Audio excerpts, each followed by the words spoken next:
Welcome baga dhuftanii kutaa irraa kanaan maal barachuu deemnaa jettanii yookaan gaafatan ta'e barumsa keenya kanarraa conversation yookaan immoo haasawaa okay at school yookaan immoo mana barumsatti gaggeeffamu irratti dalaguu deemna.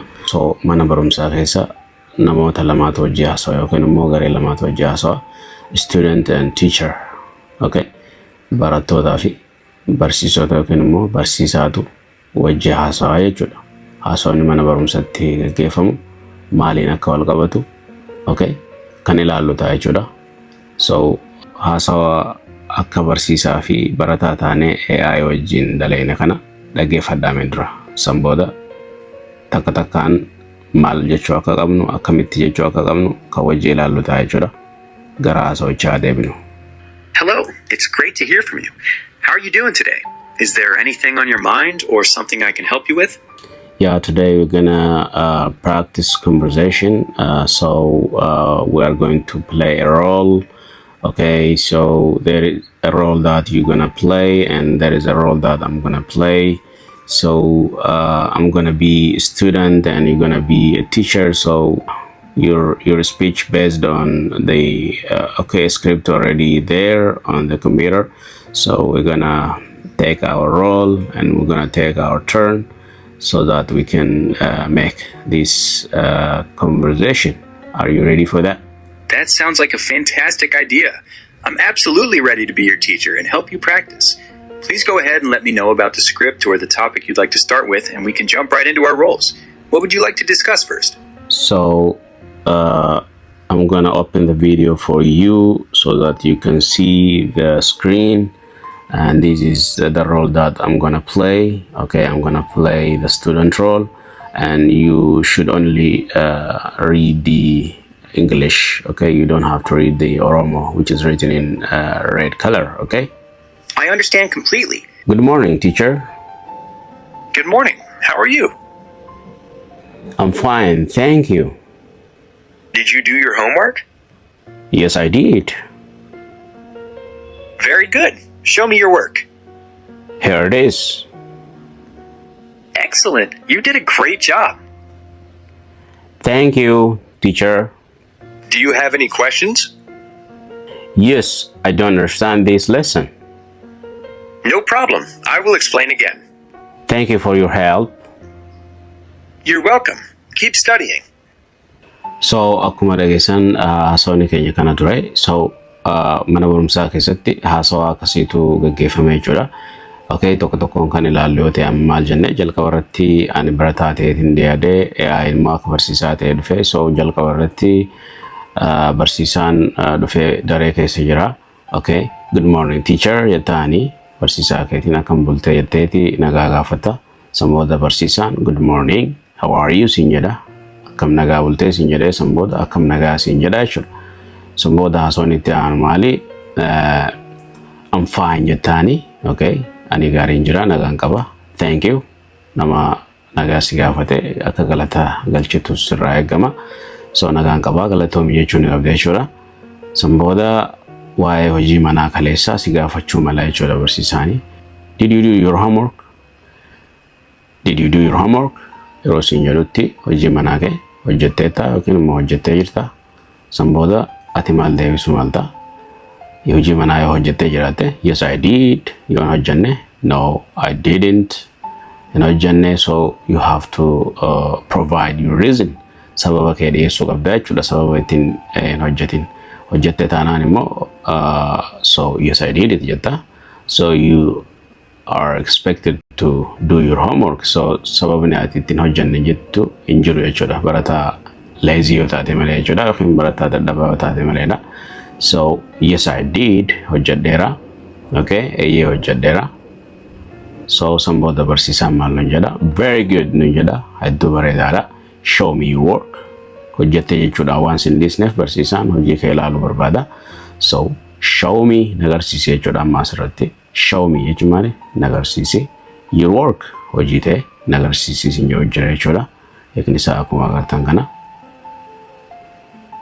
Sanbooddee ati daftara kee yookiin immoo nootii kee bante. Here it is. Here it is. Akkasitti dafna jenna jechuudha.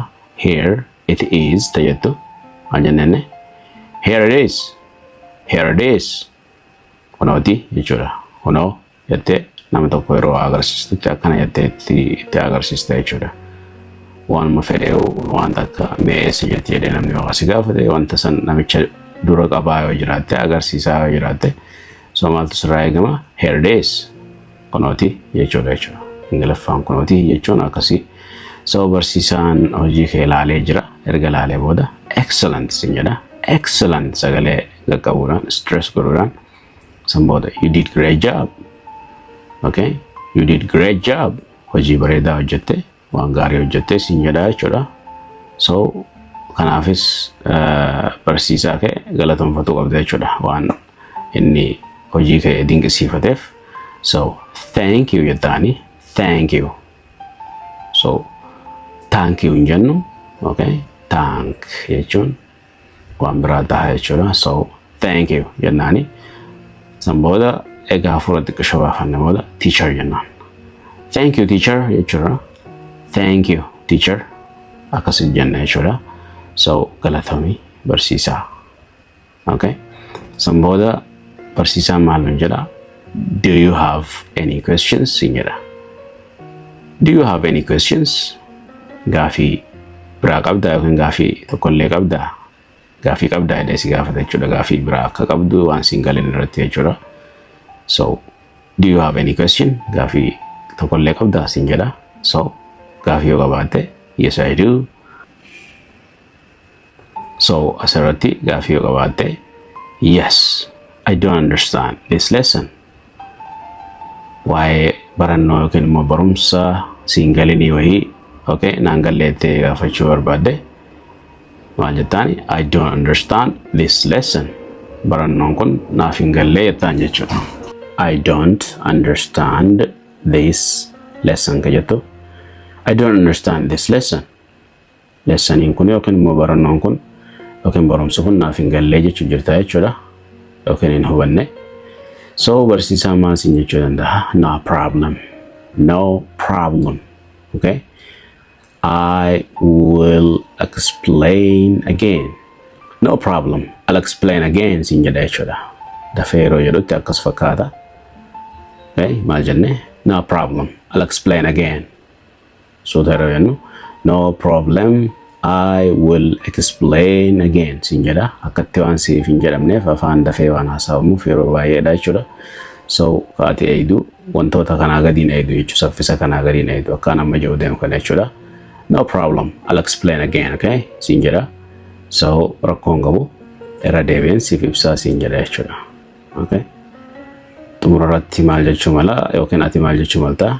Thank you for your help. Thank you for your help. Akkasit daftee jettaa jechuudhaatis. Maal jenne? Thank you for your help.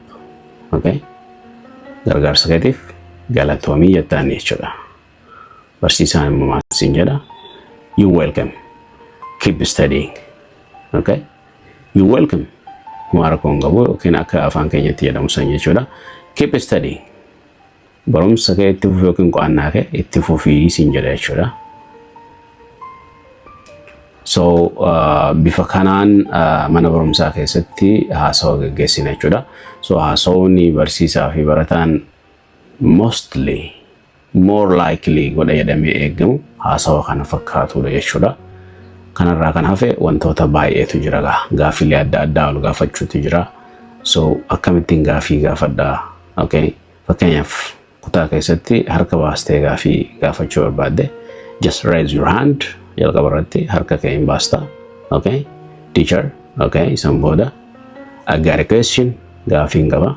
Yookiin immoo I got a question for you. Gaaffiin siif qaba.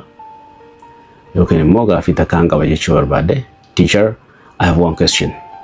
Okay? Teacher, I have one question. Akkasit dafna jenna. So barsiisaa gaaffii tokkoon qaba. So barsiisaan yeroo kanatti maal siin jechuu mala? He expected to say, go ahead. Okay? Go ahead please. Itti fufii gaaffii kee siin jechuu mala jechuudha. So yeroo kanatti hayyama erga argatte after you got permission from the teacher. So gaaffii kee gaafachuu eegalta jechuudha. So you're gonna ask your question and wait for your answer. Wait for teacher's answer. Okay? Gaaffii kee gaafatte deebisaa barsiisaa eegdaa jechuudha sun booda. So haasawni mana barumsaatti haasawamu wantoota kanaa fi kan biraa kan kanaan wal qabatanidha. So isinis based on this conversation haasawa kanarra hundaa'uudhaan akka barataa fi akka barsiisaa taatanii yookiin immoo ifumaaf akka lachuu taatanii shaakaluu isinirraa eegama. So viidiyoon kun yoo nu barsiisaa yookiin nama biraas ni barsiisa jettanii yaaddan ta'e like tuqaadha. Akkasuma share godhaadha. Nama biraatiifis jechuudha Facebookaa fi platformii keessan kan adda addaa irratti share godhaadha. Okay, so channel kanaaf immoo yoo haaraa taatan subscribe godhaadha. Viidiyoo biraa wal faana akka argattan jechuudha. Barumsa akkanaa yookiin immoo barumsa biraatiin hamma walitti deebinutti yeroo gaarii isiniif haa ta'u. Bye bye for now.